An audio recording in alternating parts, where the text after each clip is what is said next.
Estou aqui entre amigos, né? Também quero agradecer o Thiago Fraga, que é a pessoa que está lá em Curitiba conosco, né? Nós somos do iCities e a empresa FRG faz eventos lá. Uma das nossas verticais é fazer eventos de um dos nossos modelos de negócio. A gente acredita que tem muita coisa para ser falada. Acho que durante o dia hoje, vocês perceberam aqui a Regiane falou com muita propriedade, né, da Facens, a gente já conhece faz muitos anos.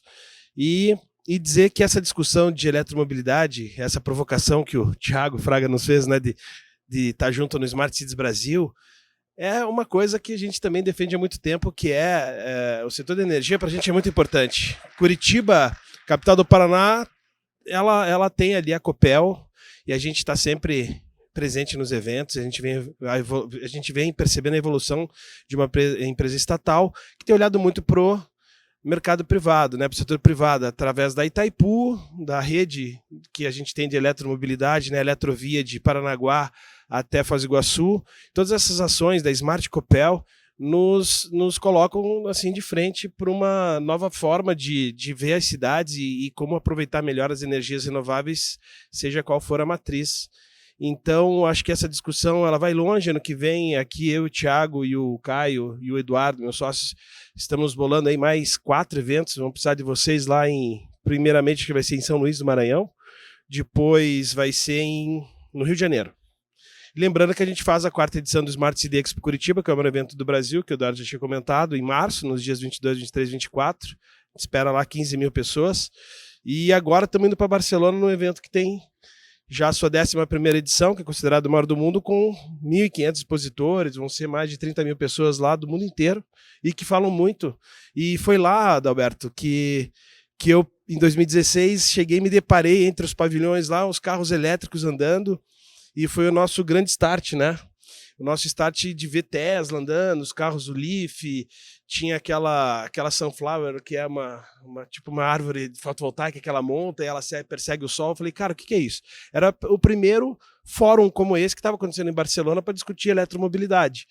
E de lá para cá, a gente vai todos os anos e a gente vai acompanhando que virou um super congresso, o World Congress Mobility lá, que tem essa interação com o teu negócio também, né, Roberto?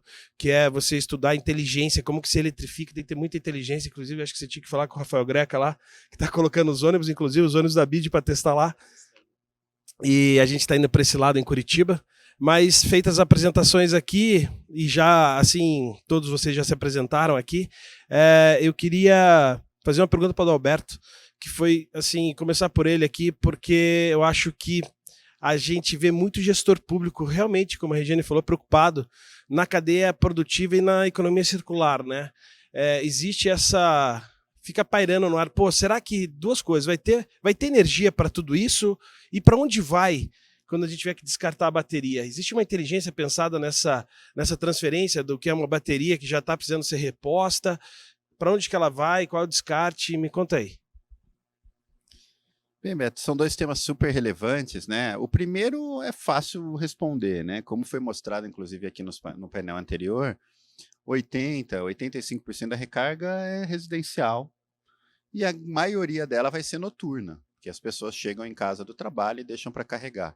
Provavelmente o estímulo tarifário também vai ser, né, do ponto de vista de ser mais barato, ter tecnologia para você chegar, colocar o carregador ali, mas não necessariamente ele vai carregar naquele momento, ele vai esperar um horário que a energia seja mais barata.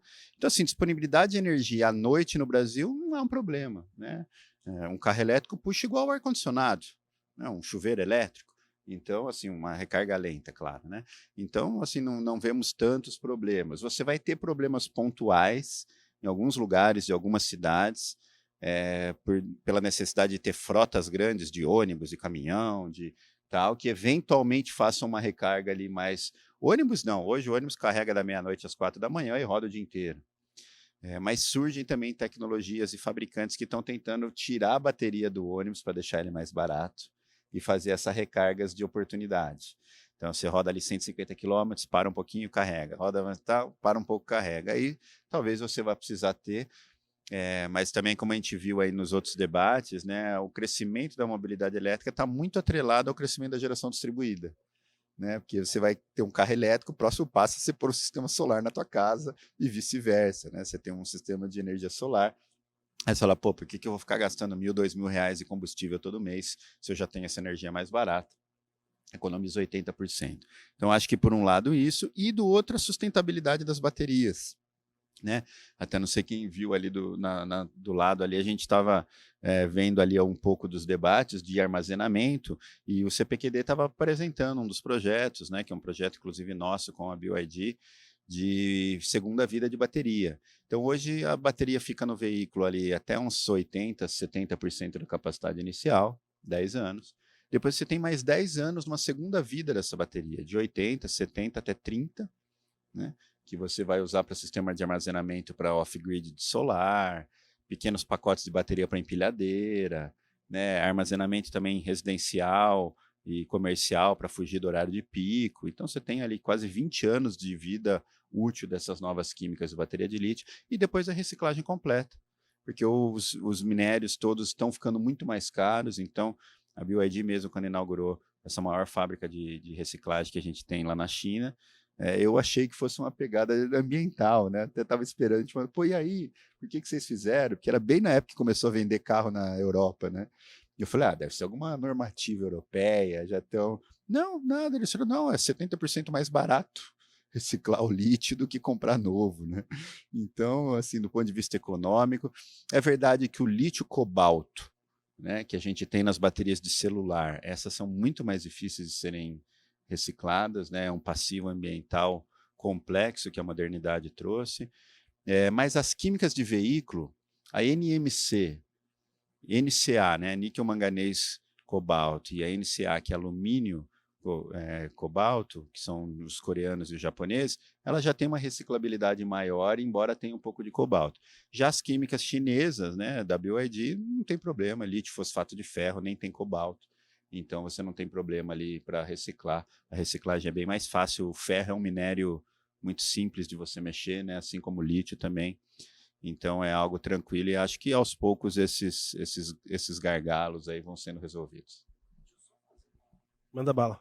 Não, é só um comentário sobre esse aspecto aí das baterias, que é uma crítica que vem. São duas críticas que sempre chegam quando a gente fala de eletromobilidade, uma das baterias e outra da origem da energia, né? Porque se a energia é gerada de forma com queima de combustível, então qual que é o benefício, né? Eu acho que o pessoal foge um pouco da discussão, escapa um pouco da discussão, entender que o modelo que a gente tem hoje de carro, a poluição é distribuída, né? Você está andando com o carro, ele está emitindo em todo lugar que ele passa, ele está emitindo nas pessoas que estão em volta, nas residências e tudo mais, né? Então, assim, mesmo que fosse converter um carro a gasolina para um carro elétrico e que toda a energia elétrica fosse gerada a partir de gasolina, essa energia seria gerada fora, né, numa usina, afastada da cidade. Você poderia usar alguma técnica de captura de carbono, teria algumas formas de você tratar a emissão gerada por aquela usina e ela teria um impacto menor na população que está ali vivendo na cidade do que o que é hoje. E não é o caso, né? No Brasil, o grid é majoritariamente limpo, né? Então, é como se você tivesse um carro híbrido que 90% do tempo dele usa energia limpa e 10% usa gasolina, por exemplo. Então, já é uma vantagem. Conforme você vai limpando o grid, o carro automaticamente vai limpando também, porque ele está usando a energia do grid, né? Então, você troca essa poluição distribuída que em todo lugar, que você está andando na rua, vem na sua cara, e que isso acaba causando as mortes lá, mais de 3 milhões de mortes, para um modelo onde se centraliza. A mesma coisa a bateria, né? A bateria é como se você tivesse ali uma caixinha que toda a poluição, toda a fumaça que você gerou em 10 anos de uso do carro, mais 10 ainda, está dentro daquela caixinha que depois você vai ter que desfazer e tal. E aí você tem que... Você tem técnicas para diminuir o impacto daquilo no meio ambiente que você não pode aplicar quando você tem um carro, cada carro soltando um monte de fumaça em todo canto que passa, né? Então, acho que existe impacto. Se a gente não quer ter impacto nenhum, a gente anda de bicicleta, que é o que eu faço a maioria das vezes. Hoje não deu para vir para Sorocaba de bicicleta, mas normalmente já encontrei até o Rafa também vai de bicicleta, a gente se encontra na rua, às vezes, mas sempre vai ter um impacto, né? Mas acho que é um impacto que a gente consegue controlar muito mais do que o impacto que a gente tem hoje com os carros e ônibus emitindo gases pela cidade. Legal, poxa vida, legal a gente ver esses exemplos, né? E acreditar e confiar mais que a gente está num caminho mais seguro e que de fato a gente pensa, claro, né, na lucratividade como empresários, mas a gente percebe que é possível, né? A cada ano que passa, esses números aqui que você mostrou da Beto são assim impressionantes. Eu tenho que lembrar, antes de fazer uma pergunta para o meu sócio, Caio, Eduardo, desculpa, que vai ter a ver com o Caio e Barcelona, nossas idas e nossas buscas por modais, né, que a gente faz em Barcelona. A gente está tentando buscar sempre algo novo lá, que possa servir de exemplo. Mas eu desci a Serra da Graciosa em 2016 com o i6 da BID, que era um sistema fleet de compartilhamento de carro peer-to-peer. Era uma aposta da nossa empresa, que também ainda era um modelo startup, e eu fui com a minha noiva e ela foi dirigindo como a primeira mulher a fazer um circuito sharing pela Serra da Graciosa, porque a gente quis deixar o emblema assim marcado, tá gravado tudo em GoPro, a gente gravou tudo, porque a gente queria mostrar que o veículo elétrico tinha a ver com a natureza, e a Serra da Graciosa para nós é o pulmão da Mata Atlântica do Paraná. E a gente foi até o litoral e voltamos com o carro e fizemos assim a gente fez alguns depoimentos, né?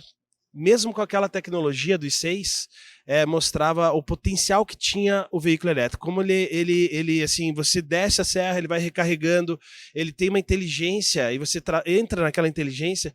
É difícil você voltar para a combustão depois que você vai para o elétrico. Eu já dirigi muitos carros elétricos e, sinceramente, falta pouco para migrar. Bem, Du, quando a gente está em Barcelona, a gente percebe, né, como funciona bem o sistema, né? A gente visita, inclusive, o transporte metropolitano de Barcelona. Queria que você dissesse para mim qual é a sensação que a gente tem, de fato. Exemplo, quando a gente esteve lá com o governador reeleito do Paraná, teve com a gente em 2019, e a gente fez ele sentir na pele como que era estar num centro mais nervoso e levar ele para uma área acalmada. E a gente fez um teste sem ele saber, com os secretários que ele levou lá, que era levar ele da divisa do Poblenou, com 22 arroba, deixar ele sentir andando a pé quando ele percebe que a cidade acalma, quando o trânsito acalma, quando ele vê crianças na rua. Diz para mim, isso de fato para nós não seria um significado de que realmente a cidade inteligente ela tem que ser uma cidade mais humanizada? Não é isso que a gente tem percebido lá em Barcelona? Essa sensação de você sair de uma avenida, né? E a gente vê pouco isso no Brasil, né? Você está num centro de uma cidade, você sair de uma avenida super movimentada, né? Seja lá se você está de ônibus ou metrô e você anda uma quadra ou 2 quadras e você está num ambiente calmo, né? Sem veículo ou com poucos veículos e com mais pessoas, é incrível o impacto, né, psicológico que você tem do bem-estar de estar ali, a vontade de trabalhar ali, a vontade de viver ali, é incrível, né? Até como o Roberto falou, de poder tá ali, às vezes pegar uma doca, pegar uma bicicleta e andar, e ficar ali, sei lá, 15 minutos na bicicleta sem preocupação, sem ter medo de ser atropelado. Assim, é uma sensação muito boa e acho que é um problema estrutural, né? A gente vai ter que pensar e vai ter que ter a sociedade participando, né, das decisões e cada vez mais criar esses centros. É possível, né? Barcelona mostrou, tem outras cidades que faz. O Jaime Lerner fez isso lá em Curitiba nos anos 70, né? Ele simplesmente pegou uma rua que era a principal rua comercial e como ele viu que ninguém, né, que os comerciantes não queriam fazer, ele simplesmente pegou, então eu vou fazer a força, foi lá e fechou. Num final de semana ele fechou a rua, simplesmente colocou, no ano de 1972, fechou a rua. No segunda-feira os comerciantes chegam lá e ficaram loucos, né, porque agora vai acabar e vai cair meu comércio. Só que pouco tempo depois eles perceberam que o comércio aumentou, porque tinha mais pessoas, quem compra são as pessoas, não os carros. Então, essas vias, esses espaços calmos nas cidades está sendo uma tendência. Eu acho que quando a gente vai para cidades fora do Brasil, quando a gente viaja, onde o turista quer estar onde ele pode caminhar, né? Então, acho que esse é um ponto, essa reflexão que fica das cidades terem esses espaços, né? Eu queria trazer eu sabia que você ia humanizar bastante, que é essa busca, né, cada vez mais, menos emissão, cada vez mais a gente usando uma inteligência para usar o transporte público. Curitiba, ela é lembrada, ela está com esse projeto BRT em mais de 100 cidades ao redor do mundo.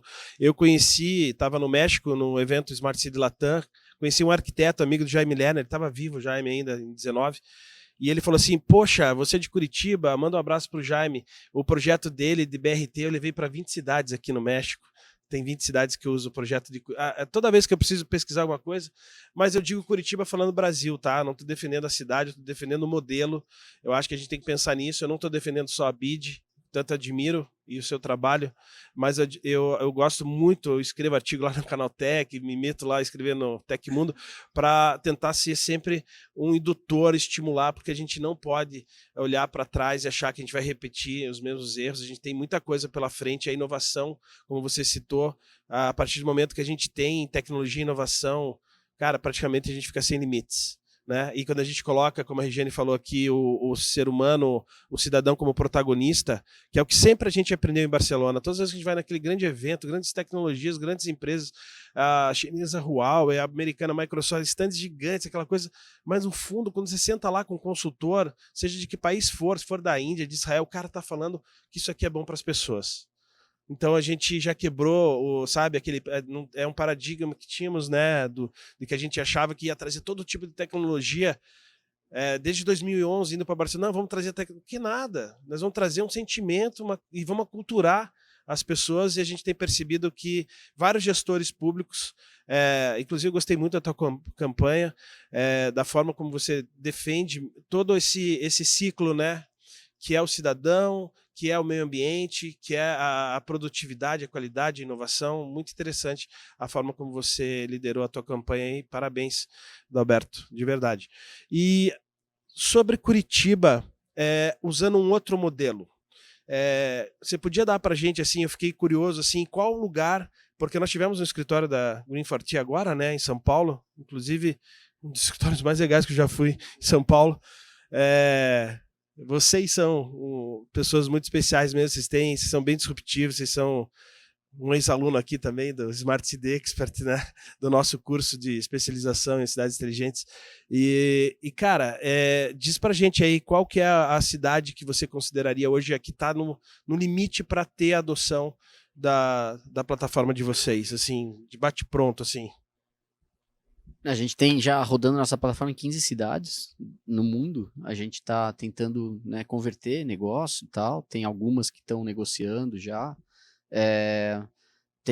Mas a ideia é ajudar o gestor, né, cara? Então, assim, quando a gente coloca o nosso sistema para rodar, cada cidade tem sua particularidade, é o que você falou, não é a tecnologia, né? A gente coloca o sistema para dar uma ideia de até onde o cara consegue ir em termos de dado e tal, que isso dá ideias para ele, isso faz ele pensar na realidade dele e falar, olha, pô, legal, você consegue, mas, putz, teve um problema aqui na minha cidade esses dias que eu precisava saber isso, isso e isso. Então, como que você consegue me ajudar, né? E a gente vai também evoluindo nossa plataforma. A gente estava em Bragança, Paulista, há pouco tempo, e eles estavam ali com um problema de mapear a demanda, porque ele falou, puta, legal, velocidade e tal, mas eu não tenho muito problema de velocidade, minha cidade é pequena.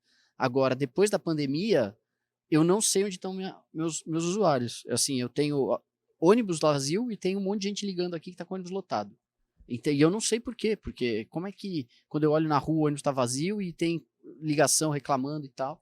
Então a gente ajudou também, processando dados de bilhetagem e tal, mapeando a demanda, onde está enchendo o ônibus, onde está esvaziando, ajudando o cara a reestruturar um pouco a rede dele ali para se adaptar ao pós-pandemia, né? Que eu acho que é uma tendência, acho que a gente viu isso com a pandemia da cidade mudar muito rápido, e os processos e as estruturas da cidade têm que se adaptar muito rápido a mudanças, né? E aí essa coisa da Berrine, assim, é um negócio que eu ainda tô com isso na cabeça, assim, que a cidade vai mudar, assim, não é que vai voltar, né, ao que era antes, vai ser um negócio... Não, ela dentro de uma semana vai mudar muito o comportamento da cidade, vai mudar muito a forma de usar o espaço, o que é útil ou não, né?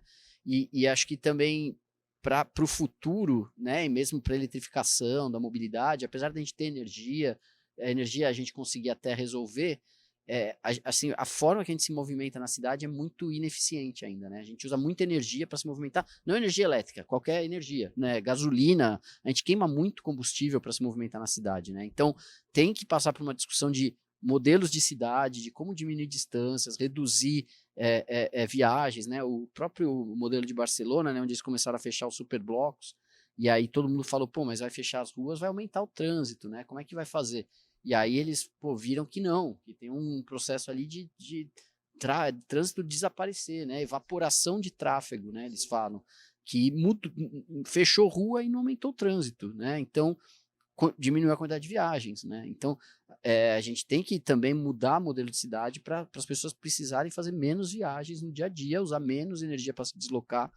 É um outro ponto que você tocou de bicicletas, né? Também a bicicleta elétrica, falam que também é um ponto importante nessa transição, porque ela permite que a pessoa se desloque maiores distâncias, ele inclui mais gente mesmo, não precisa ser atleta para usar uma bicicleta elétrica, quer dizer, pessoas mais velhas, mesmo cidades que têm mais obstáculos, e tal, a bicicleta elétrica ajuda a uma certa quantidade de viagens, e ela é mais eficiente no uso da energia também tira um pouco da pressão do grid de alimentar os carros, das viagens mais longas e tal, você ter um veículo um pouco mais leve que também ajuda a reduzir a quantidade de viagens que precisa fazer. Então, acho que esse é a tendência, assim, a gente até usar dados, apoiar em dados para reconstruir, redesenhar as cidades, para diminuir a quantidade de viagens que são feitas e aí facilitar também esse caminho para a eletrificação, tirando aí uma pressão também na geração de energia. Maravilha. Bem, eu quero ir para as considerações finais. Acho que eles fizeram belas apresentações aqui. Eduardo, cara, você é um cara de muita visão, né?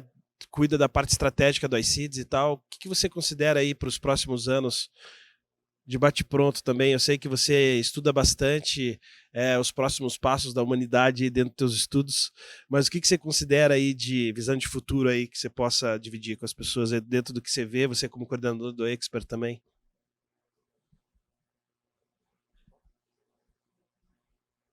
Bom, além do que todo mundo já sabe, né? do futuro elétrico, do futuro compartilhado, do futuro das cidades mais inteligentes, mais humanas, eu acho que a gente precisa de mais políticas públicas, né? Porque, querendo ou não, as cidades têm as suas regras e as regras ainda são criadas pela gestão pública, pela Câmara de Vereadores, por deputados. Eu acho que a gente precisa, como cidadãos, cobrar mais políticas públicas favoráveis para o nosso desenvolvimento, como a redução do ICMS, que foi feito lá no Paraná para a compra do veículo elétrico, como ter um mínimo de área verde por habitante nas cidades, como ter um mínimo de áreas que as pessoas possam andar.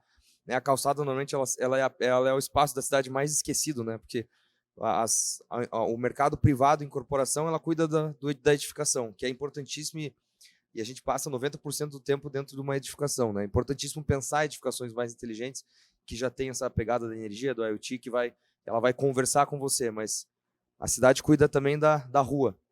Mas poucas pessoas cuidam da calçada. Em alguns lugares quem faz a calçada é a incorporação, em alguns lugares quem faz a calçada é a rua, então é a cidade, então fica um ambiente esquecido, muitas vezes inacessível, né? Muitas vezes você não tem nem vontade, porque não é nem iluminado e é inseguro. Então acho que muito é a questão da política pública e a questão do que a gente falou, do que a Regiane falou aqui, de uma transformação cultural, né? Acho que não adianta nada falar, a gente tem hoje disponível todas as tecnologias para fazer o que a gente quiser. Só que se a gente não tiver uma transformação cultural na sociedade, na base da sociedade, né, em crianças e adolescentes, e que isso chegue na gestão pública, não adianta nada falar em energia aqui que não vai ficar na teoria e não vai para a prática. Então, eu acredito muito nesses novos modelos de educação para a gente poder levar isso para a sociedade. Legal. E antes de passar a consideração para o Adalberto aqui, lembrando que a gente fez parte como relator da Carta Brasileira de Cidades Inteligentes de 2019. Foram 2 reuniões, depois tivemos mais uma terceira em Brasília, com os Ministérios de Desenvolvimento Regional e o Ministério MCTI e o de Comunicação. E foi interessante conhecer porque a gente começou com 70 especialistas e terminou em 250 e pessoas trazendo situações de cidades com 2.000 habitantes, realidades totalmente distantes desse mundo perfeito das smart cities e tudo mais, mostrando que o Brasil é um país em construção, em transformação e o quanto a gente precisa pensar de fato em todas as pessoas, né? Aquele que convive com um carro muito bom, um carro muito ruim, mas ele tem que passar pela mesma rua, ou aquela pessoa que não tem acesso, ela deveria ter, porque eu acho que as políticas públicas são ainda muito falhas. A gente tenta sempre pressionar, mas parece que a gente sempre está perdendo essa briga, sabe? Então, Adalberto, tuas considerações em relação a esse momento que você passou aí, que eu acho interessante para qualquer pessoa passar por essa pressão. Acho que é importante você sentir de fato a tua verdade quando você passa para os outros e você tem uma resposta disso, mas à frente de uma empresa que hoje a gente considera aí, né, que há pouco tempo ninguém conhecia, hoje como eu estava o tempo inteiro falando para o Eduardo, uma empresa exponencial. Ela vai muito longe. Então, se você puder fazer suas considerações finais em relação à política pública e aonde que a BID se encaixa nisso aí. Legal, Beto. Bem, o Jaime Lerner tentou nos ensinar lá nos anos 70, né, a importância de aproximar o desenvolvimento urbano da habitação e do transporte, né, e o uso do solo. Então, aquele tripé que fez Curitiba crescer, que infelizmente até hoje as nossas cidades ainda não fazem, né? A política pública da mobilidade quase sempre está desconectada da política de habitação, da política de geração de empregos. Então, a gente tem primeiro esse desafio de integrar, e a mobilidade ela é uma área muito complexa, porque quando aumenta-se a renda da população, piora-se muito o trânsito, porque as pessoas compram um carro, né? Compram uma moto, sai do ônibus e vai para a moto, vai para o carro. Então, diferente de outras políticas públicas, que quando as pessoas ficam mais ricas, elas tendem a melhorar, essa é uma política pública muito complexa, então a gente não pode deixar de lado aqueles 3 grandes diretrizes, né, que os organismos internacionais falam tanto do Avoid, Shift and Improve, que são medidas para reduzir o número de viagens, né, a própria digitalização, teletrabalho e coisas, a mudança modal, então a priorização no transporte público, a micromobilidade, o pedestre, o transporte não motorizado, e por último a eficiência, onde entra muito o tema da eletromobilidade, do uso das energias renováveis, a consolidação dessa integração, né, muito forte da eletromobilidade com a geração distribuída. Então a gente acredita que é um processo meio que orgânico e natural.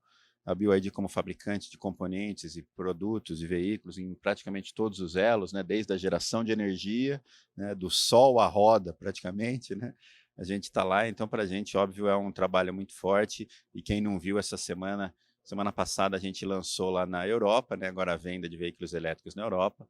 Nosso presidente fez uma apresentação lá muito focada em resgatar aquela coisa do aquecer o planeta em 1 grau, né, que era aquela campanha lá da COP de Paris, né, em deixar aquecer o planeta só 1 grau. Depois virou 1,5, hoje já está 2,5, a campanha já é 2,5, né? Vamos ficar em 2,5, e na prática já vai aumentar 5 graus, 4,5, 5 até o fim do século. Então as mudanças climáticas estão aí, a perda de biodiversidade, os eventos extremos, questão ambiental a gente não pode negligenciar. E foi muito legal essa jornada também em política eleitoral e tal, participar, mas é esse desafio, né, que a questão ambiental mesmo tem muito pouco espaço. O Brasil é uma potência ambiental de biodiversidade, floresta e tal, mas você vê na urna ali o voto ambientalista, ele ainda é muito reduzido, né? E o caso de São Paulo é um caso muito emblemático, né? Você tem lá um ex-ministro do meio ambiente que jogou contra o meio ambiente, tendo 3 vezes mais voto do que a ex-ministra do meio ambiente, que foi a que mais reduziu o desmatamento na história do Brasil, né? Então, eu tenho algumas contas que não fecham, mas, de qualquer maneira, é um processo, né, de qualificação do debate e da opinião pública, e com certeza aprendi muito nesse processo, e tentar usar um pouco dessa aprendizagem para continuar influenciando a política pública ali de volta aqui pela BYD e pelas associações. Obrigado. Maravilha. Então, para encerrar aqui, Roberto. É só para fechar, em cima do que o Adalberto disse, né? Assim, tem que acelerar o processo, né? A gente já está atrasado, estamos queimando muito mais combustível do que a gente devia, a poluição é muito maior do que ela devia, o impacto já está sendo muito maior do que o planeta consegue suportar. Falta, eu acho, uma estratégia, também o Adalberto falou um pouco disso, uma estratégia nacional de eletrificação da mobilidade, né? Porque tem diversos mecanismos que o governo pode usar para incentivar e estimular. Hoje ainda a mobilidade elétrica ela é cara em relação à mobilidade carbono, porque tem uma série de externalidades negativas que a mobilidade de carbono não paga, né? Quer dizer, você compra o teu carro, você polui, mas o custo da poluição não é você que é o dono do carro que está arcando com aquele custo, né? Então, se começa a internalizar esse custo, se as fontes geradoras de emissões começam a ser responsabilizadas pelo impacto que eles causam no meio ambiente, na população, na saúde pública, essa conta começa a equilibrar, né? E a forma de se internalizar é com política pública, é com estratégia governamental. A gente já falou com o secretário de transporte, que falou para a gente que não acredita em mobilidade elétrica, que por ele, na cidade dele, não vai ter carro elétrico, nem ônibus elétrico, porque ele acha que não é uma alternativa. Então, tem uma série de atores ali que só vão se movimentar no sentido da eletrificação se tiverem incentivos outros, que não seja a proteção do meio ambiente ou que não seja a melhoria, redução das emissões, né? Tem que ter legislação, metas, incentivos econômicos e tal, para que todo mundo possa avançar. E a gente já está atrasado nessa conta, né? Santiago tem 1.200 ônibus elétricos rodando. A gente aqui no Brasil ainda não tem nem 1/10 disso, eu acho, somando o Brasil inteiro, se for ver. Então, a gente está atrasado, a gente tem que acelerar, e a gente só vai acelerar quando tiver uma série de fatores que empurram, né, nessa direção, aí contando também uma estratégia nacional, estratégias estaduais. São Paulo tem um exemplo aqui, que tem metas, né, anuais de redução de emissões, então já tem ali um objetivo também contratual, mas isso tem que se espalhar para todo mundo andar na mesma direção e a gente acelerar esse processo. Maravilha. Du, só a consideração final? Só comentando, acho que daí alguém comentou aqui, quem tiver interesse sobre a comitiva, né? A comitiva de Barcelona vai do dia 14 ao 18 de novembro esse ano. Então, tem algumas vagas ainda. Quem tiver interesse, falar conosco ou com o Casa Grande que está ali atrás. Valeu. Eu Obrigado. agradeço a atenção a todos aí. Um ótimo prosseguimento desse evento aqui.